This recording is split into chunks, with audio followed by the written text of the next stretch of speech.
ये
जो यूनिट है आप लोगों के चैप्टर में बेटा 12 नंबर का वेटेज रखो।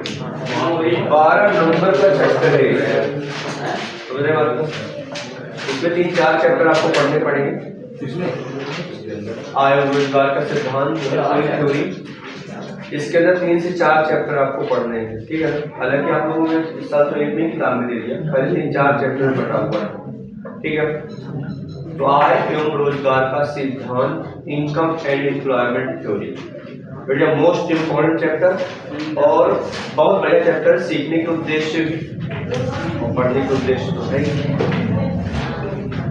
ठीक है।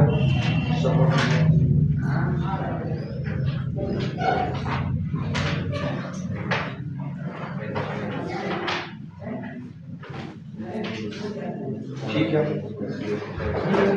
अब देखिए है क्या इस चैप्टर में।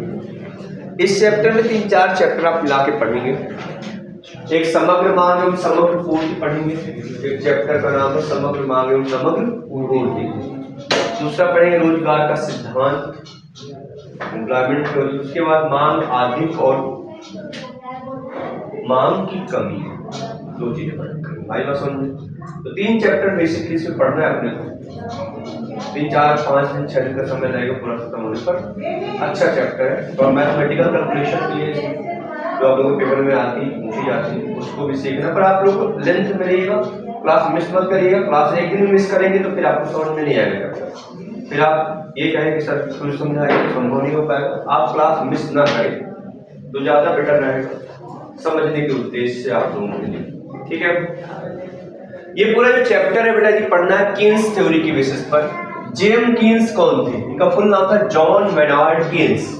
जॉन मेनार्ड कीन्स एक अर्थशास्त्री हैं, समष्टि अर्थशास्त्र का इन्हें जन्मदाता भी कहा जाता है। क्या बोला जाता है इनको? जन्मदाता, समष्टि अर्थशास्त्र का जन्मदाता भी कहते हैं, फादर ऑफ माइक्रो इकोनॉमिक्स। आई बात समझ में? यदि प्रश्न आता है कि समष्टि अर्थशास्त्र के जन्मदाता कौन है तो कौन भैया? जेम Keynes, John Maynard Keynes, John Maynard Keynes, okay. इनकी एक पुस्तक आई थी 1936। पुस्तक किस सन में आई बेटा? 1936 इनकी पुस्तक आई थी। इसकी पुस्तक का नाम था द एम्प्लॉयमेंट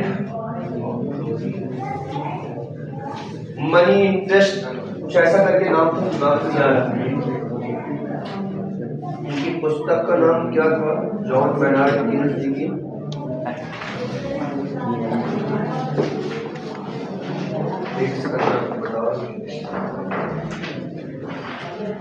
याद रखिएगा, general theory of employment interest and money. General theory of employment interest and money, आई बस की पुस्तक का नाम था John Maynard Keynes, the general theory of employment interest and money, the general theory of employment, interest and money. ये पुस्तक आई थी 1936 में। जॉन मेनार्ड कीन्स ने पुस्तक लिखी थी। ये पुस्तक बेसिकली जो आधारित थी वो थी माइक्रो इकोनॉमिक्स, समष्टि अर्थशास्त्र पर पूरी तरह से क्या थी, आधारित थी। तो फोकस पूरा समष्टि अर्थशास्त्र पर। इस चैप्टर में जितनी भी चीजें आप पढ़ेंगे पूरी की पूरी समष्टि अर्थशास्त्र में जॉन मेनार्ड कीन्स द्वारा कहेगी, ये थ्योरी है पूरी की पूरी। तो कहीं कहीं आपको लगेगा कि लॉजिकल है, इलॉजिकल भी कहीं लग सकता है, पर बात माननी है कि साहब ने कहा है। हालांकि 90% बात लॉजिकल है, आई समझ में। थोड़ा बहुत आपको हो सकता है कोई डाउन हो कि भाई नहीं, तो बात मान लेनी। ये नहीं करें सर ऐसा ही क्यों, कि किसने कहा है, कीन्स महोदय ने कहा है, उसकी थ्योरी में आपको पढ़ाने वाला। तो मैं पढ़ा रहा हूँ, पर कहा कि नहीं उन्होंने, आई सर जो बातें उन्होंने कहा मैं आपके सामने रिप्रेजेंट करूंगा सरल शब्दों में, क्लियर है। पर ये मत कहिएगा सर ऐसा ही क्यों का जवाब मैं नहीं दे पाऊंगा, आई सर। तो ये जॉन मेनार्ड कीन्स के द्वारा कही गई बातें हैं, तो इनकी बातों को आपको मानना है, पालन करना है। और देखिए इनकी पुस्तक 1936 में ही केवल, इसके पीछे भी एक रीजन है। शायद आप लोगों को याद हो 1929 एक घटना घटित हुई थी। 1929 एक घटना घटित हुई थी, इसको बोलते हैं महामंदी। ऐसा शब्द आपने सुना था, महामंदी, the Great Depression, the Great Depression. ये महामंदी कहाँ आई थी? अमेरिकन शेयर बाजार। अमेरिका के शेयर बाजार में बहुत बड़ी मंदी आई थी, जिस मंदी का प्रभाव जितने भी देशों से आयात निर्यात होता था, व्यापार होता था, उन सारे देशों पर पड़ा था। और आपको जानकर हैरानी होगी कि उस समय 1929 में शेयर बाजार 89% तक टूट गया था। अमेरिका कितने परसेंट? 89%। इसका ऐसे समझ सकते हैं कि किसी व्यक्ति ने शेयर बाजार में 100 रुपए लगाए थे, तो उसके रुपए की वैल्यू 11 रुपए रह गई थी, इतना मार्केट टूट गया था।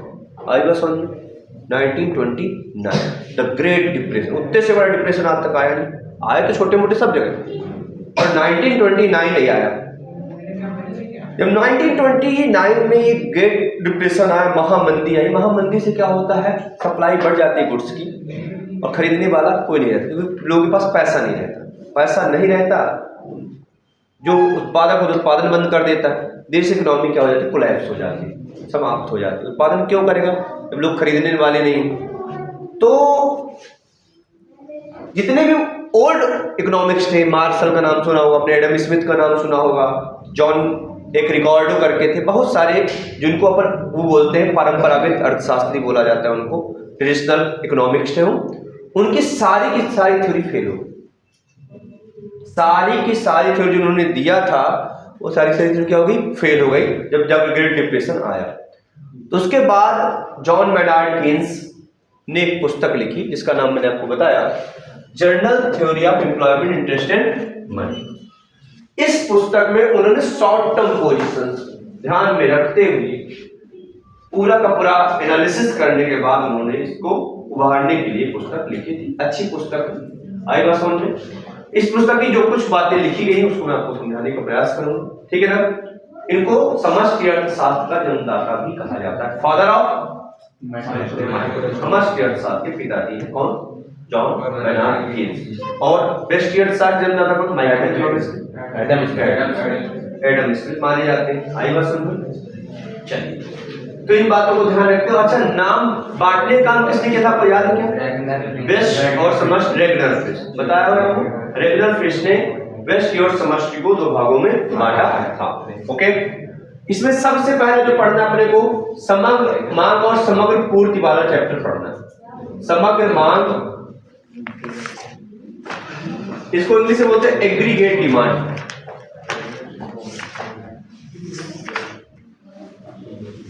इसको इंग्लिश में बोलते हैं एग्रीगेट डिमांड, शॉर्ट में इसको अपन बोलेंगे एडी।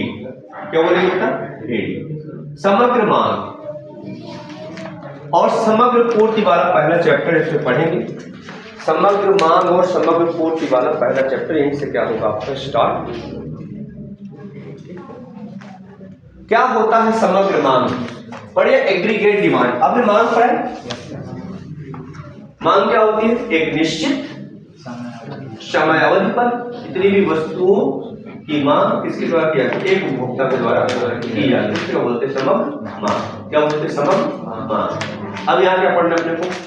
समग्र, कभी मांग पढ़ते, अब आज क्या पढ़ना? समग्र मांग। अब देखो मांग पर पढ़ रहे थे, अब क्या पढ़ना? समग्र मांग, एग्रीगेट डिमांड। समग्र मांग का मतलब क्या हुआ? पूरी इकोनॉमी में, पूरी अर्थव्यवस्था में जितनी वस्तुओं और सेवाओं क्या होती है, एक निश्चित समय अवधि पर क्या होती है? मांग होती है, डिमांड। तो क्या बोलते हैं? समग्र मांग। क्या बोलते हैं? समग्र मांग बोलते हैं। अब मेरी बात थोड़ा गौर से सुनिएगा, कौन कौन से पॉइंट आपको समग्र मांग की परिभाषा में लिखने पड़ेंगे, तभी आपको नंबर मिलेंगे। यदि समग्र मांग में ये पॉइंट आपको नहीं मिलेंगे तो टीचर आपको नंबर नहीं देगा। मेरी बात को गौर सुनिएगा, सब लोग ध्यान सुनेंगे। तो भैया, एक अर्थव्यवस्था के समस्त क्षेत्रों द्वारा एक दिए हुए आय स्तर पर एवं एक निश्चित समय अवधि में समस्त अंतिम वस्तुओं एवं सेवाओं के नियोजित क्रय के कुल मूल्य को समग्र मांग कहते हैं। आई बात समझ में? अभी ना समझ में आया और समझिए, कुछ पॉइंट आपको ध्यान दें। एक अर्थव्यवस्था में, एक अर्थव्यवस्था, पूरी अर्थव्यवस्था में नहीं, एक अर्थव्यवस्था, Indian economy India, American economy America. आई बात समझ में? तो एक अर्थव्यवस्था में एक निश्चित समय में, एक अर्थव्यवस्था में एक निश्चित समय में, आई बात समझ में, जितनी भी अंतिम वस्तुओं और सेवाओं की कुल मांग क्या होती है? कुल मांग होती है, उसी का बोलते हैं समग्र मांग कहते हैं। उन्हें एक बार ध्यान दें, आई बात समझ में? एक अर्थव्यवस्था में या इकोनॉमी, एक इकोनॉमी में एक निश्चित समय अवधि में, समय अवधि न कि समय बिंदु, पर्टिकुलर पीरियड ऑफ टाइम, एक निश्चित समय अवधि में जितने भी अंतिम वस्तुओं और सेवाओं, financial all final goods and services, जो इकोनॉमी में समग्र सभी क्षेत्रों द्वारा मांगा जाता है, उसको क्या बोलते हैं? समग्र मांग। क्या बोलते हैं? समग्र मांग। कितने क्षेत्रों में मैं बात आगे करूंगा, कितने क्षेत्र इकोनॉमी में काम करते हैं, उसी का बोलते हैं समग्र मांग। बात समझ में आई? तो एक अर्थव्यवस्था में एक निश्चित समय अवधि में जितने भी वस्तुओं और सेवाओं की मांग होती है, अंतिम वस्तुओं और सेवाओं, मध्यवर्ती वस्तुओं को नहीं लेते, कौन सी? अंतिम वस्तुओं और सेवाओं की जितनी भी मांग होती, कुल मांग होती है, उसे बोलते हैं समग्र मांग। क्या बोलते हैं? समग्र मांग। समग्र मांग का एक नाम और है, इसको बोलते हैं कुल व्यय। क्या बोलते हैं बेटा जी? कुल व्यय। कुल व्यय टोटल एक्सपेंडिचर, टोटल एक्सपेंडिचर भी बोला जाता है। तो समग्र मांग को कुल व्यय भी बोलते हैं। आई बात समझ में? इसको दिमाग रखिएगा, समग्र मांग को कुल व्यय भी कहा जाता है, टोटल एक्सपेंडिचर भी कहते हैं। क्लियर होगी बात? एक बार पुनः ध्यान से सुने, समग्र मांग क्या है?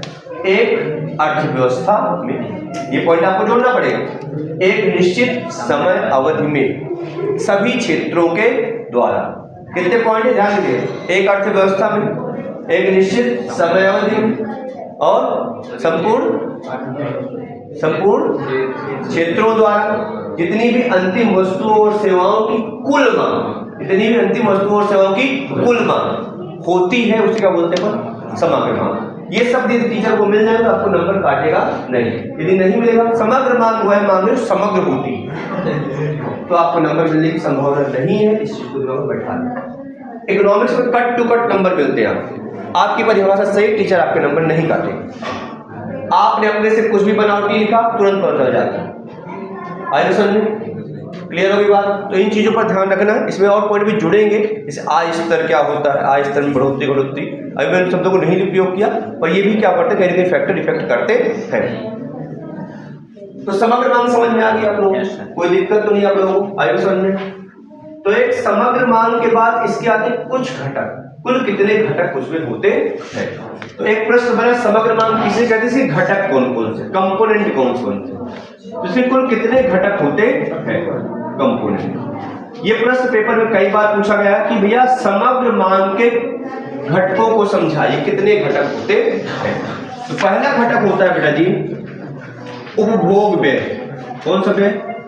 उपभोग व्यय, जिसको बोलते हैं कंजम्पशन एक्सपेंडिचर, जिसको बोलते हैं कंजम्पशन एक्सपेंडिचर।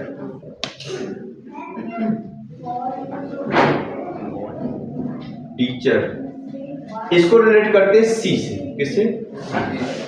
दूसरा होता है बेटा जी उपभोग व्यय के बाद विनियोग व्यय या निवेश व्यय बोल सकते हैं आप लोग, विनियोग व्यय या निवेश व्यय, इन्वेस्टमेंट एक्सपेंडिचर, इन्वेस्टमेंट एक्सपेंडिचर, इसको रिलेट करते हैं आई से, किससे? आई से। तीसरा होता है बेटा जी सरकारी व्यय, कौन सा व्यय?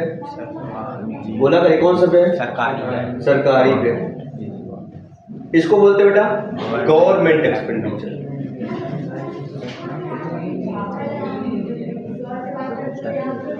गवर्नमेंट एक्सपेंडिचर, इसको रिलेट करते हैं जी से, किससे? जी से। और चौथा होता है शुद्ध निर्यात, शुद्ध निर्यात, इसको बोलते हैं नेट एक्सपोर्ट, नेट एक्सपोर्ट। इसके लिए x माइनस एम इस शब्द का उपयोग किया जाता। ओके, प्रश्न पूछा गया कि भैया समग्र मांग के कुल कितने घटक होते हैं? 4। कितने घटक होते हैं? 4। There are 4 component of the aggregate demand. First, पहला क्या है बेटा जी? उपभोग व्यय। दूसरा क्या है बेटा जी? विनियोग व्यय। तीसरा क्या है बेटा जी? सरकारी व्यय। चौथा क्या है? शुद्ध निर्यात। आई बात समझ में? तो consumption expenditure, investment expenditure, government expenditure और नेट एक्सपोर्ट। आई बात समझ में? अब क्या होते हैं उपभोग व्यय? ध्यान से बात सुनिए, उपभोग व्यय क्या होते हैं? ऐसे व्यय जो घरेलू व्यक्तियों के द्वारा अंतिम वस्तुओं और सेवाओं पर व्यय किए जाते हैं। क्या बोला मैंने? ऐसे व्यय जो किसके द्वारा? घरेलू व्यक्तियों के द्वारा अंतिम वस्तुओं और सेवाओं पर व्यय किए जाते हैं। All those expenditures in goods and services by household। कौन? हाउसहोल्ड। जब घरेलू व्यक्तियों के द्वारा जो कितना व्यय किया जाता है उसे क्या बोलेंगे अपन? उपभोग। क्या बोलेंगे? उपभोग व्यय। समझ में आया? कोई दिक्कत? क्या बोलेंगे उसको? कंजम्पशन एक्सपेंडिचर, उपभोग व्यय। दूसरा क्या है? ध्यान सुनिएगा, ध्यान से सुनिएगा। निवेश व्यय, विनियोग व्यय क्या होते हैं? इन्वेस्टमेंट एक्सपेंडिचर क्या होता है? ऐसे व्यय, ध्यान सुनिएगा, ऐसे व्यय जो उत्पादक द्वारा, ऐसे व्यय जो उत्पादक द्वारा पूंजीगत वस्तुओं को क्रय करने के लिए किए जाते हैं। All those expenditure by producer by purchasing a capital goods. कौन सी गुड्स? Capital goods. आई पूंजीगत वस्तुओं को क्रय करने के लिए जितने भी व्यय किए जाते हैं उसे क्या बोलते हैं अपन? निवेश व्यय। कौन से व्यय? निवेश व्यय। 2 व्यय मैंने समझाया आपको। पहला क्या बताया मैंने? उपभोग व्यय। उपभोग व्यय किसके द्वारा किए जाते हैं? घरेलू व्यक्तियों द्वारा। किसके द्वारा? घरेलू, निजी व्यक्तियों के द्वारा कितने किए जाते हैं उसे क्या बोलते हैं अपन? उपभोग व्यय। आई बस हम उपभोग व्यय क्या कहेगा? वस्तुएं भी आएंगी और सेवाएं। निवेश व्यय मैंने क्या बताया? ये किसके द्वारा किए जाते हैं? उत्पादक द्वारा। किस वस्तु पर? पूंजीगत, कैपिटल गुड्स पर। ये आपको पता है पूंजीगत वस्तुएं क्या होती हैं? पूंजीगत पढ़ चुके हो आप लोग, पहले बजट चैप्टर पढ़ा होगा आप लोग। सरकारी व्यय क्या होंगे बताइए? जो सरकार के द्वारा किए जाएंगे। किसमें किए जाएंगे? वस्तु और सेवाओं। All those goods expanded by government in goods and services. शुद्ध निर्यात क्या हुआ? शुद्ध निर्यात का मतलब हुआ कि भैया जब निर्यात को आयात से क्या कर देंगे? घटा देंगे, तो क्या निकल आएगा? शुद्ध निर्यात। क्या निकल आएगा? शुद्ध निर्यात। जैसे समझिए कि भैया हमने निर्यात किया 150 का, आयात कितने किया? 100 का, तो शुद्ध निर्यात कितना आया? 50। समझ में? x minus M. क्लियर हो गया? इसका क्या होगा? फार्मूला। तो भैया शुद्ध निर्यात कैसे निकलेगा? शुद्ध निर्यात निकलेगी तो क्या कर दें? निर्यात से आयात कर दे, घटा दे। आई ऑप्शन में deduct to the export minus import. Understand? कितने कंपोनेंट होते हैं? 4। कितने कंपोनेंट होते हैं? 4। समग्र मांग समझ में आई क्या होती है? इसके 4 कंपोनेंट होते हैं, 4 घटक होते हैं। पहला उपभोग, किसके द्वारा किए जाते हैं? घरेलू। किसके द्वारा? घरेलू। दूसरा क्या होते हैं? किसके द्वारा किए जाते हैं? उत्पादक द्वारा। कौन सी वस्तुओं पर? कैपिटल गुड्स पर। इसके बाद क्या होता है? सरकार। किसके द्वारा किए जाते हैं? सरकार के द्वारा। चौथा क्या होता है? शुद्ध निर्यात। मतलब क्या होगा? निर्यात माइनस आयात। क्या निकलता है? शुद्ध निर्यात। समझ गए इतनी बातें? तो यदि मैं लिखना चाहूं कि भैया AD बराबर C plus I plus G plus X minus M तो क्या कुछ गलत हो जाएगा? नहीं गलत होगा। भैया एडी में कितने कंपोनेंट शामिल हैं? 4 कंपोनेंट शामिल है। सी शामिल है, आई शामिल है, जी शामिल है, एक्स माइनस एम शामिल। सी समझ में आया? Consumption expenditure, investment expenditure, government expenditure और एक्स माइनस एम शुद्ध हो गया। ओके, लेकिन समझ में आया बात में? लेकिन जब अपन 12th में पढ़ते हैं तो कीन्स महोदय ने कहा कि आप 12th में छोटे बच्चे रहे, आपको ज्यादा परेशान नहीं करना, तो आपको इन चारों सेक्टर की स्टडी नहीं कराई जाएगी। आपको ऐसा मान के स्टडी कराई जाएगी कि आपकी इकोनॉमी क्लोज है। क्या है? क्लोज। दो तरह की इकोनॉमी होती है, एक होती है ओपन इकोनॉमी, एक होती है क्लोज इकोनॉमी। खुली अर्थव्यवस्था और बंद अर्थव्यवस्था। खुली अर्थव्यवस्था क्या होती है? जब विदेशों से आयात निर्यात को भी क्या कर देते हैं? शामिल कर देते हैं। क्या बोलते हैं अपन? खुली अर्थव्यवस्था। बंद अर्थव्यवस्था का मतलब क्लोज इकोनॉमी, हमारे देश के अंदर जितनी वस्तुओं और सेवाओं का उसको शामिल किया जाए। बात समझे कि नहीं समझे आप लोग? तो यहाँ आपको पूरा चैप्टर पढ़ना है बेटा जी, क्या मान के कि आपकी इकोनॉमी क्या है? बंद। क्या बेटा? बंद। जब आपकी इकोनॉमी बंद है तो केवल और केवल उन्होंने कहा कि आपको 2 चीजों की स्टडी करनी है, C प्लस I। तो यहाँ आपके लिए वो भी है आने वाली स्टडी पढ़ते पढ़ते, पर आपके लिए तो 2 स्टडी पढ़नी। क्या? कंजम्पशन एक्सपेंडिचर और इन्वेस्टमेंट एक्सपेंडिचर की विषय में बात करनी। समझ में आई बात कि नहीं आई? क्या होते हैं कंजम्पशन एक्सपेंडिचर? उपभोग है जो वे घरेलू व्यक्तियों के द्वारा, प्राइवेट सेक्टर के द्वारा किए जाते हैं। आई वसन निजी व्यक्तियों के द्वारा किए जाते हैं। किस पर? वस्तु और सेवाओं, अंतिम वस्तु और सेवाओं। क्या बोलते हैं? उपभोग है। समझ में आई बात?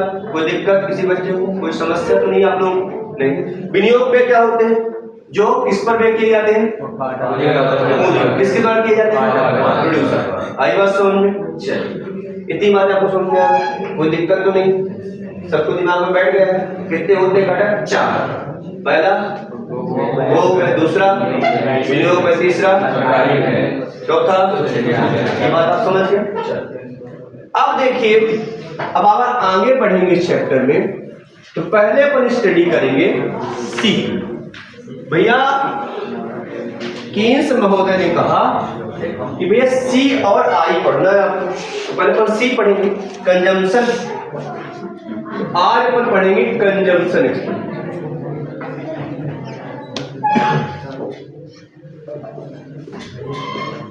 एक्सपेंडिचर। इसको बोलते हैं उपभोग व्यय। उपभोग। तो यहां से अपनी स्टडी क्या हो जाएगी बेटा? चालू हो। तो यहां से प्रश्न उठता है कि उपभोग फलन किसे कहते हैं? उपभोग फलन किसे कहते हैं? उपभोग फलन, ये प्रश्न में मुझे आता है। कंजम्पशन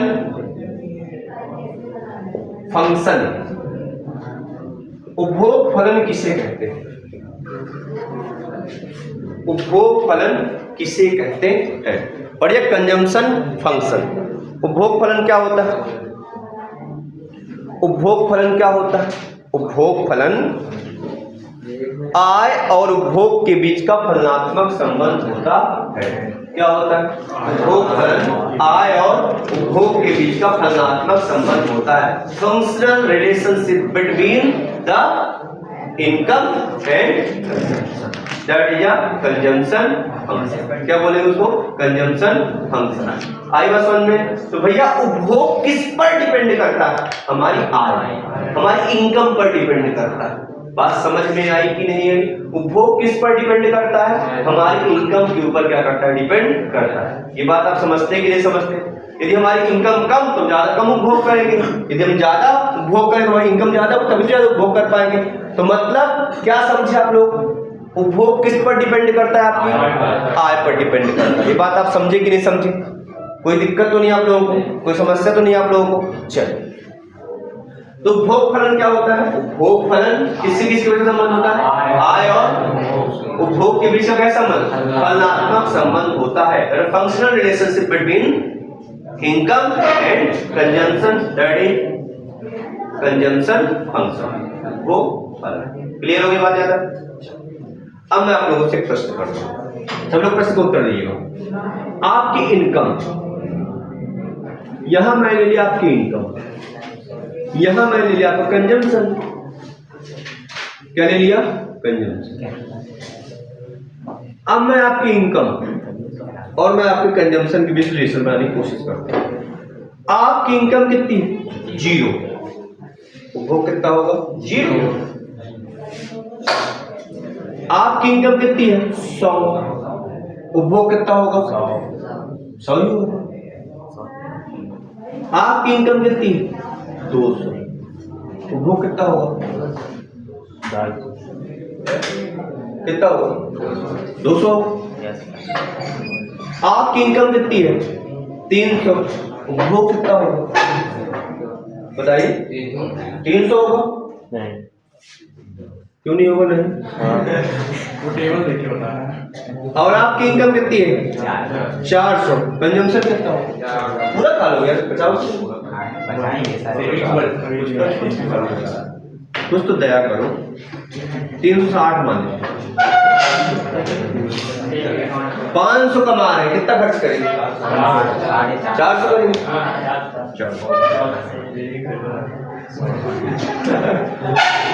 ठीक है, क्या देख लो। आपकी इनकम 0 है तो कंजम्पशन भी आप लोग 0। 100 रुपए कमाया तो पहले 100 रुपए ही खर्च करेंगे। 200 कमाया तो 200 खर्च करेंगे। जितना कमाए उतना खर्च करेंगे, ज्यादा भी खर्च कर सकते हैं, कम कर सकते हैं। अब देखिए, जो बात आपने यहाँ की बेटा कैसे जितना खर्च करना चाहिए उतना ना, पूरा बोला 500 खर्च कर वो क्या है, अंबानी का सोचता है, तुम लोग उतने पहुंच नहीं पा रहे हो, उसकी सोच का कंपेरिजन करो आप लोग, ठीक है ना। वो तो तुम लोग तो 500 में बात करते हो, तो 1000 करोड़ की बात करता हो, 500,000 करोड़। तुमने फालतू परेशान किया उसको, ध्यान नहीं था पढ़ाई का, उसको 500-600 नहीं दिख रहे, 5000 करोड़ 6000 करोड़ दिख रहे। तो आप डिपेंड करिए बात को ना, आप लोग कैसी बात करते हो यार। चलिए, ये आपने कहा कि ऐसा होना चाहिए, पर कीन्स महोदय ने यहां ब्रेक कर दिया। कीन्स महोदय ने कहा ना, आप लोग अपने दिमाग का सही तरीके से इस्तेमाल नहीं कर रहे। मैंने बताया पूरा थ्योरी किस पर पढ़ना है, कीन्स महोदय की थ्योरी पर पढ़ना। कीन्स महोदय ने कहा कि आपकी जब इनकम 0 भी होती है ना, तब भी आप कंज्यूम तो करते हो यार। क्या आप लोग कमाते हैं?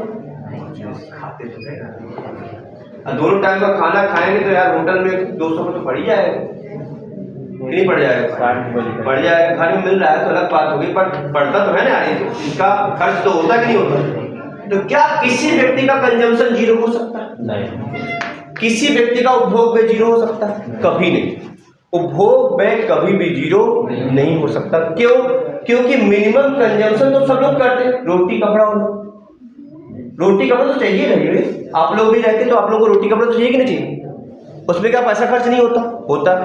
कंजम्पशन भी नेवर, कभी भी कंजम्पशन एक्सपेंडिचर 0 नहीं होते। इस चीज को दिमाग में रखो। प्रश्न पूछा गया, क्या उपभोग व्यय शून्य हो सकते हैं? उपभोग व्यय शून्य नहीं हो सकते। हमारे आप 0 रुपए कमाए तो 60 रुपए का ही खा रहे हैं, ऐसा मान लेते।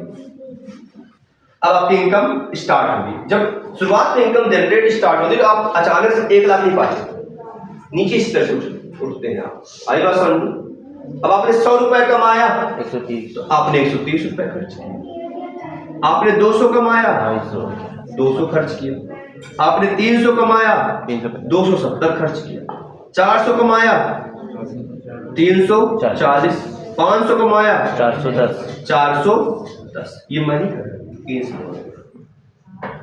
ओके। क्या बोला कि ये आंकड़े नहीं देखे इस मोदी ने, उन्होंने क्या बोला कि आपकी जिस स्तर से इनकम बढ़ रही है, तुम बढ़ रही इनकम के बीच का अंतराल देखिए, 100 तो कंजम्पशन का अंतराल भी सेम वैल्यू से ही हो, परिवर्तित नहीं होगा। इसमें आप लोग कर सकते हैं नहीं सर ऐसा नहीं होगा, ऐसा हो सकता है, पर आपको बात माननी है। कीन्स महोदय ने कहा कि जिस प्रकार से आप कंजम्पशन बढ़ाएंगे तो सेम रेट से कंजम्पशन करेंगे बढ़ाएंगे। अब यहां देखिएगा, इसके बीच का डिफरेंस कितना? 70। इसके बीच का, इसके बीच का, इसके बीच का, इसके बीच का, तो यहां इनकम ज्यादा तेजी से बढ़ रही है और कंजम्पशन आपको बढ़ रहा है, पर किस तेजी से? थोड़ा आई बात समझ, पर स्टैंडिंग रेट उसी रेट पर 70-70 का डिफरेंस, कोई परिवर्तन नहीं, स्थिर 70-70 से क्या हो रहा है, परिवर्तित हो रहा है।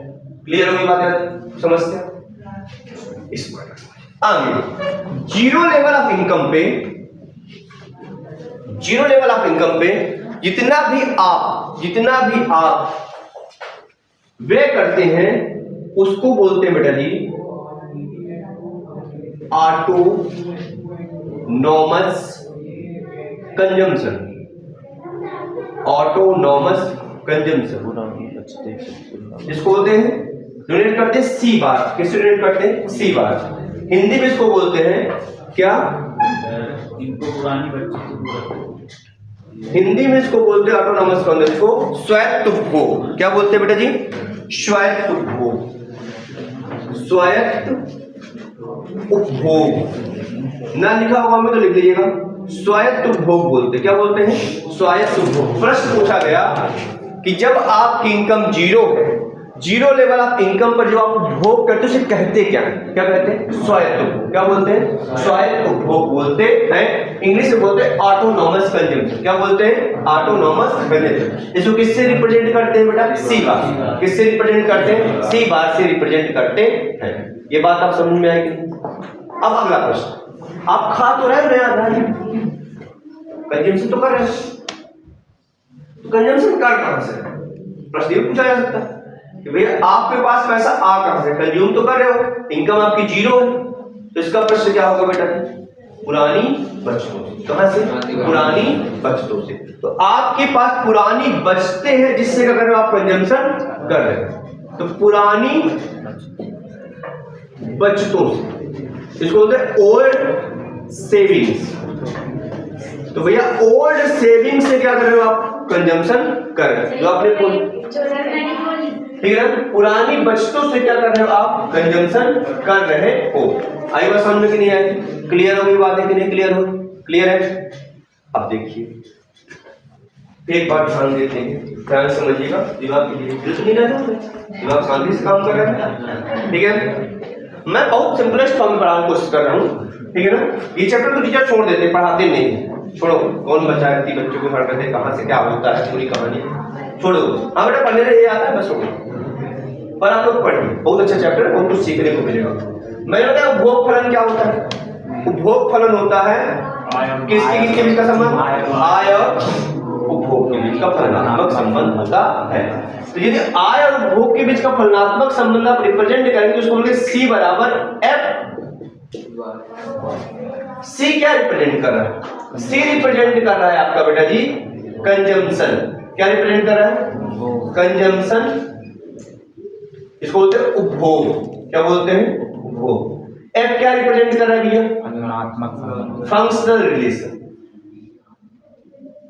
ओके, फलनात्मक संबंध, रिलेशन, फलनात्मक संबंध।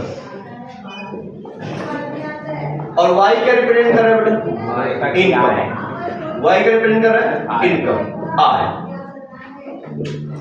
तीनों को समझ में आया? सी जब आएगा ना प्रश्न कि उपभोग फलन किसे कहते हैं समझाइए, तो आपको बताना पड़ेगा किसके बीच का संबंध? आय और उपभोग के बीच के फलनात्मक संबंध क्या बोलते हैं? उपभोग फलन। तो इसके नीचे सूत्र देंगे बेटा, सी बराबर एफ वाई। फिर सी का मतलब नीचे बताना पड़ेगा, एफ का मतलब और वाई का मतलब। तब आपको टीचर 2 के 2 नंबर, 3 का 3 नंबर जो भी होगा दे देगा। आई बात समझ में?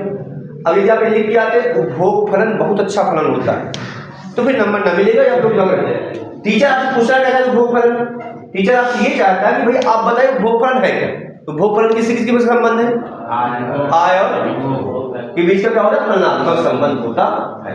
क्लियर होगी बात? फिर मैंने क्या बताया, आपकी इनकम धीरे धीरे क्या हो रही है? बढ़ रही है। आपको कंजम्पशन भी क्या हो रहा है? धीरे धीरे बढ़ रहा है। जीरो लेवल ऑफ इनकम पे जितना भी आप कंजम्पशन करते हैं उसे क्या बोलते हैं? Autonomous consumption. हिंदी बोलते हैं स्वायत्त उपभोग। क्या बोलते हैं? स्वायत्त उपभोग। ये स्वायत्त उपभोग आप कहां से करते हैं? पुरानी वस्तुओं। कहां से करते हैं? पुरानी वस्तुओं से करते हैं। फिर आपके जो ये इनकम बढ़ी किस रेट से बढ़ी है? स्थिर दर से बढ़ी। किससे बढ़ी? स्टेट लाइन में। आई बात समझ में?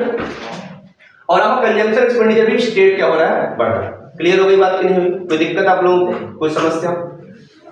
इसको रिप्रेजेंट किससे करते हैं? सी बार। किससे रिप्रेजेंट करते हैं? सी बार। अगला प्रश्न क्या है? क्या कंजम्पशन एक्सपेंडिचर शून्य हो सकता है? नहीं। किसी भी व्यक्ति का उपभोग में कभी भी शून्य नहीं होता। सामान्यतः सोच के देखिए जीरो हो सकता है। कुछ ना कुछ तो आप लोग उपभोग करते ही करते हैं। तो आप जब उपभोग करते तो कभी ये शून्य नहीं हो सकता। इस चीज को आपको दिमाग में रखना है। क्लियर हो गई बात? कोई समस्या, कोई प्रॉब्लम? चलिए अब आगे बढ़ते हैं। अब इसका डायग्राम कैसे बनता है उसको देख लीजिए। फिर आ गया सर डायग्राम।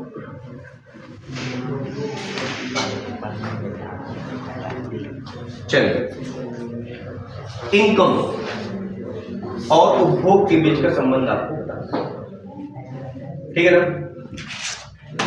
क्लियर है? अब ये बताइए, जब आप उपभोग व्यय का चार्ट बनाएंगे तो क्या जीरो से स्टार्ट हो सकता है?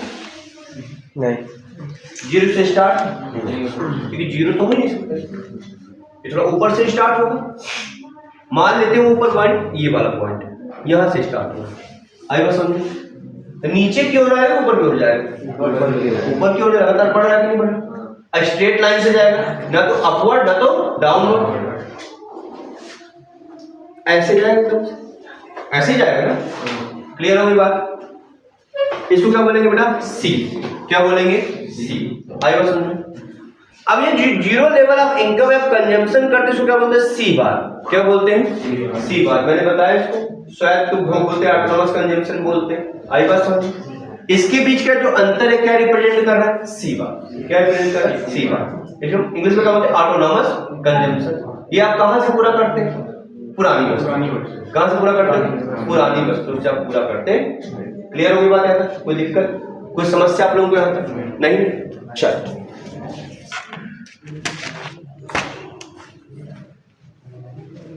इसको बोलते हैं यहां पास लीजिए कंजम्पशन।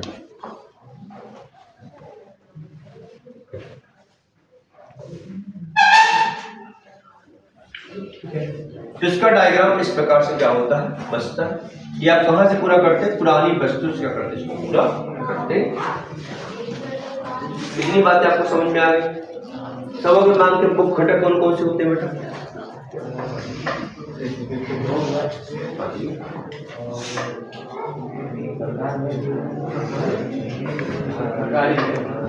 और ये निर्यात क्या होते हैं? निवेश। अरे वो उत्पादन वो निकल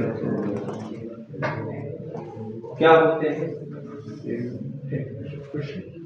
सरकारी होते हैं जो सरकार द्वारा वस्तुओं सेवाओं में उपभोग घरेलू वस्तु द्वारा अंतिम फलन है जो आय और उसके उपभोग के बीच फलनात्मक संबंध। सूत्र B बराबर है F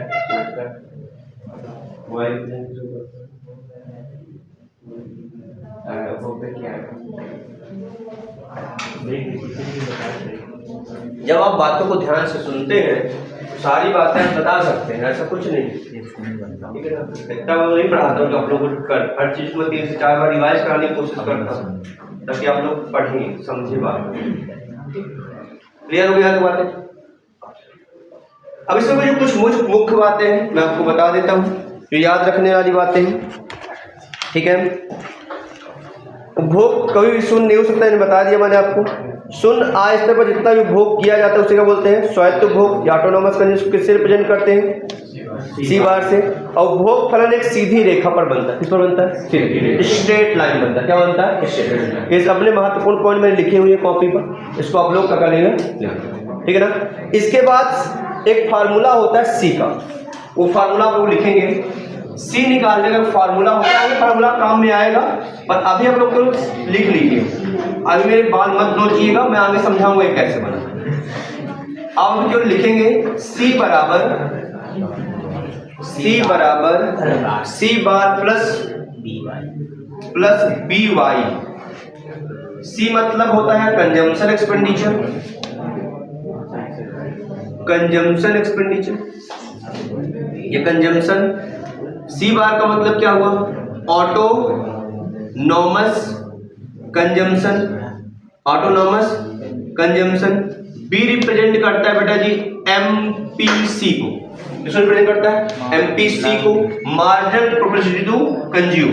और वाई रिप्रेजेंट करता है इनकम को, आय को। किसको रिप्रेजेंट करता है? इनकम या फिर आय।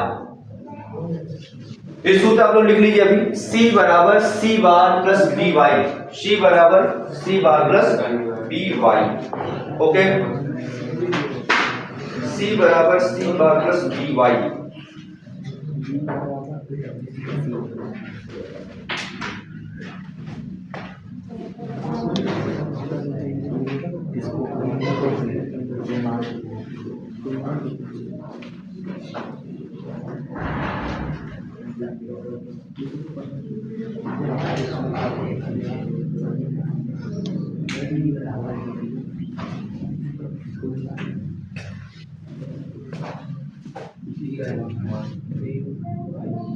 ठीक है भैया, ये बातें आप समझ गए?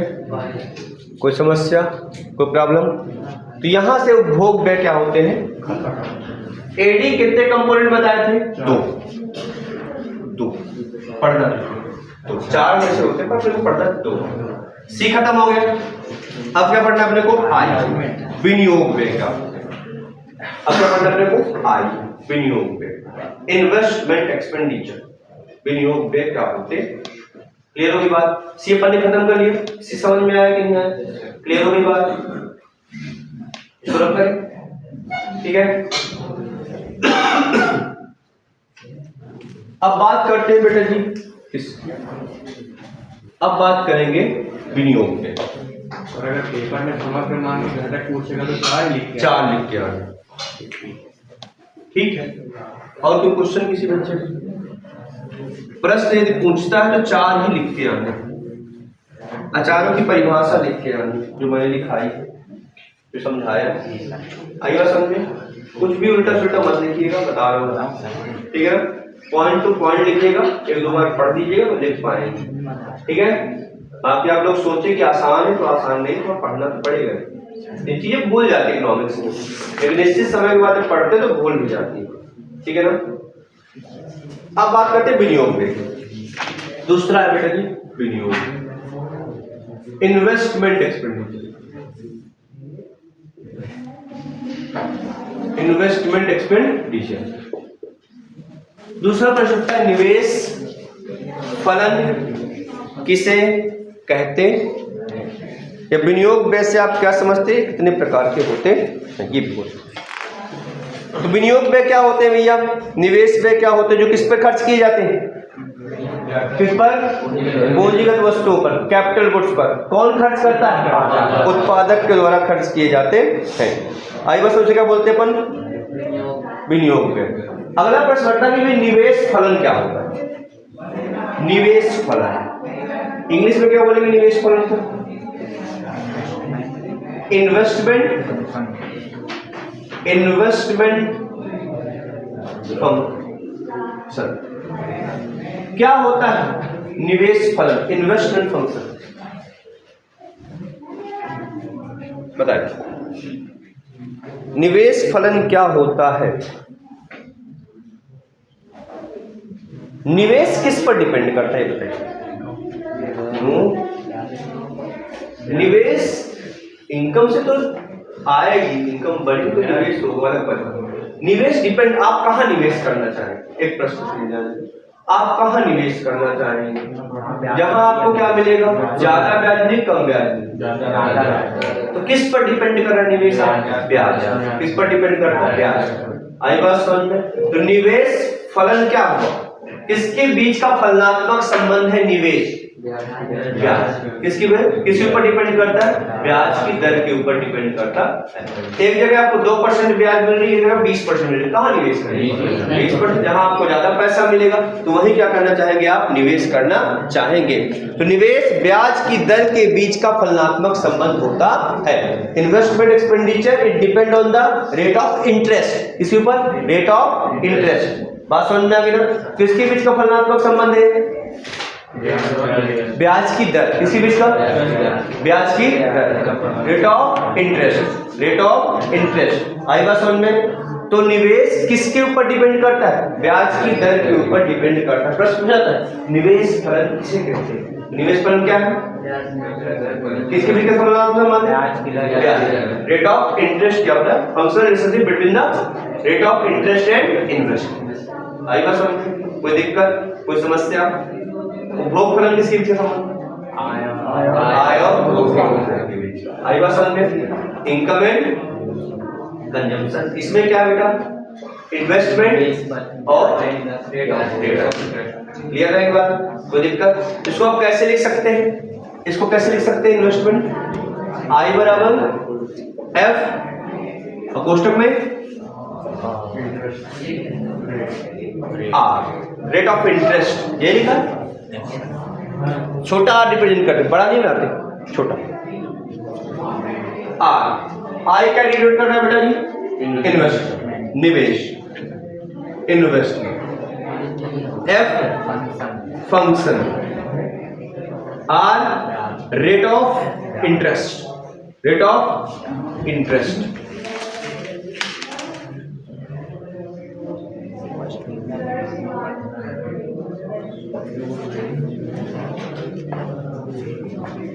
अब देखिए आपके दो प्रकार के निवेश हो सकते हैं। कितने प्रकार के निवेश हो सकते हैं? दो। कितने टाइप्स होते हैं निवेश के? दो। एक होता है बेटा जी स्वैत निवेश और एक होता है बेटा जी दूसरे को बोलते हैं प्रेरित निवेश। एक होता है प्रेरित निवेश और एक होता है स्वैत निवेश। एक को बोलते हैं ऑटोनॉमस इन्वेस्टमेंट और एक को बोलते हैं बेटा जी प्रेरित निवेश को इंग्लिश में इंड्यूस्ड इन्वेस्टमेंट। एक होता है ऑटोनॉमस, एक होता है इंड्यूस्ड। आई बात समझ में? ये क्या होता है इसको समझने की कोशिश करेंगे, ध्यान सुनिएगा, एक बार में समझ में आ जाएगा। प्रेरित निवेश पहले समझते हैं, ऑटोनॉमस इन्वेस्टमेंट क्या होता है। प्रेरित निवेश निजी व्यक्तियों के द्वारा किए जाते हैं। किसके द्वारा किए जाते हैं? निजी व्यक्तियों के द्वारा किए जाते हैं। किस उद्देश्य से किए जाते होंगे? लाभ कमाने के उद्देश्य। किस उद्देश्य से? लाभ कमाने के उद्देश्य से किए जाते हैं। तो भैया प्रेरित निवेश किसके द्वारा किया जाता है? इंड्यूस्ड इन्वेस्टमेंट इज किसके द्वारा? निजी। आई बात समझ में? किसके द्वारा किए जाते हैं? निजी, प्राइवेट सेक्टर के द्वारा किए जाते हैं। इस बात को दिमाग में रखना है। किस उद्देश्य से किए जाते हैं? लाभ कमाने के उद्देश्य से किए जाते हैं। तो जब ब्याज की दर बढ़ेगी तो निवेश भी क्या हो जाएगा? बढ़ जाएगा। यदि ब्याज की दर कम होगी तो निवेश भी क्या हो जाएगा? कम हो जाएगा। क्या संबंध पाया जाएगा? सीधा। इंटरेस्ट का रेट बढ़ेगा तो निवेश भी बढ़ेगा, इंटरेस्ट का रेट कम होगा तो निवेश भी क्या होगा? कम होगा। मतलब सीधा संबंध पाया जाएगा। प्रश्न पूछा जाता है प्रेरित निवेश में क्या संबंध पाया जाएगा? जैसे जैसे आपका क्या हो जाएगा? इंटरेस्ट रेट बढ़ता जाएगा, आपका इन्वेस्टमेंट क्या होता जाएगा? विनियोग भी क्या होता जाएगा? बढ़ता जाएगा। यदि आपका क्या होगा? इंटरेस्ट रेट कम होगा तो निवेश भी क्या होता जाएगा? कम होता जाएगा। आई बात समझ में? कोई दिक्कत, कोई प्रॉब्लम नहीं। तो ये होता प्रेरित निवेश, इंड्यूस्ड इन्वेस्टमेंट इसको बोलते हैं। दूसरा होता स्वैत निवेश। प्रेरित निवेश किस द्वारा किया जाता है? सरकार किस द्वारा किया जाता है? निजी व्यक्ति। किस उद्देश्य से किया जाता है? Auto profit. आई बात समझ में? इंटरेस्ट का रेट बढ़ेगा तो क्या होगा? निवेश भी क्या हो जाएगा? बढ़ जाएगा। इंटरेस्ट का रेट कम होगा तो निवेश भी क्या हो जाएगा? कम हो जाएगा। कैसा संबंध पाया जाएगा? सीधा संबंध पाया जाएगा। दूसरा होता है स्वैत निवेश, ऑटोनॉमस इन्वेस्टमेंट। स्वैत निवेश क्या होता है? जो किसके द्वारा किया जाता है? सरकार के द्वारा। किसके द्वारा किया जाता है? सरकार। सरकार किस उद्देश्य से काम करती है? लाभ कमाने के उद्देश्य से, समाज कल्याण, for the welfare of country. समाज कल्याण के उद्देश्य से काम करती है सरकार, इसलिए इनके रेट ऑफ इंटरेस्ट ये निश्चित रूप से क्या करते हैं, निवेश करते हैं। जितना इनको निवेश करना है, रेट ऑफ इंटरेस्ट इनको मतलब ज्यादा दे रहे हैं, तो इनको ऑटोनॉमस स्थिर रहता है, इसमें कोई परिवर्तन नहीं होता। चाहे इनकी इनकम बढ़े, अच्छा इनकी इनकम कम है, इनका निवेश क्या रहता है, स्थिर रहता है। क्या रहता है, स्थिर रहता है। तो जब आप प्रेरित निवेश की बात करते हैं तो उसका कारण किस प्रकार से बनेगा, कैसा रिलेशन पाया जा रहा है, सीधा। कैसा रिलेशन पाया जा रहा है, सीधा। जब किसी में सीधा रिलेशन पाया तो अपवर्ड स्लोपिंग कर बनता है। कैसा बनता है, अपवर्ड, ऊपर की ओर जाता है। आई बात समझ में? तो ये तो हुआ इंड्यूस्ड इन्वेस्टमेंट, इंड्यूस्ड इन्वेस्टमेंट, प्रेरित निवेश, प्रेरित निवेश। और दूसरा क्या होता है बेटा जी, ऑटोनॉमस इन्वेस्टमेंट। ये किसके द्वारा किया जाता है, इसका एकदम सीधा रहता है। आई बात समझ में? ऐसा ये किसके द्वारा किया जाता है, ऑटोनॉमस इन्वेस्टमेंट।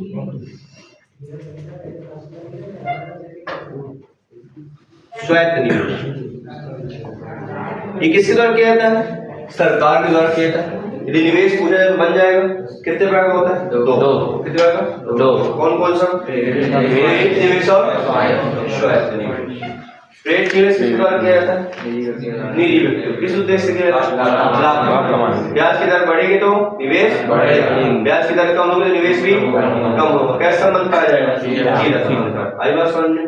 दूसरा क्या होता है, क्या किसके द्वारा किया जाता है, सरकार और समाज कल्याण। इसमें क्या होता है, क्या रहता है, इसमें स्थिरता रहती है, ब्याज दर से मतलब नहीं रहता। आई बात समझ? आपको जो स्टडी करनी है, प्रेरित निवेश की स्टडी नहीं करनी, निजी व्यक्तियों की स्टडी नहीं करनी। आपको क्या मान के चलना, स्थिर रहता है, निवेश में कोई परिवर्तन नहीं आए। क्लियर हो गई, पेपर नहीं है क्या, क्या नहीं है,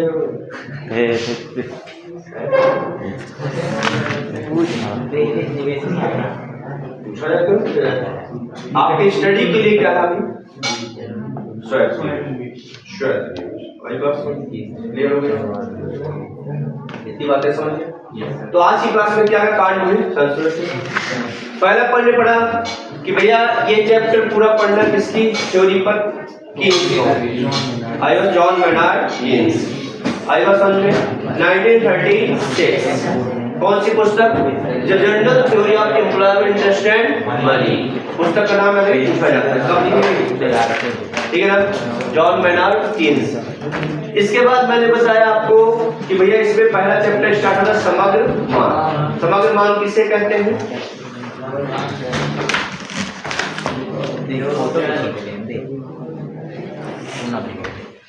एक अर्थव्यवस्था में एक निश्चित समयावधि पर अंतिम वस्तुओं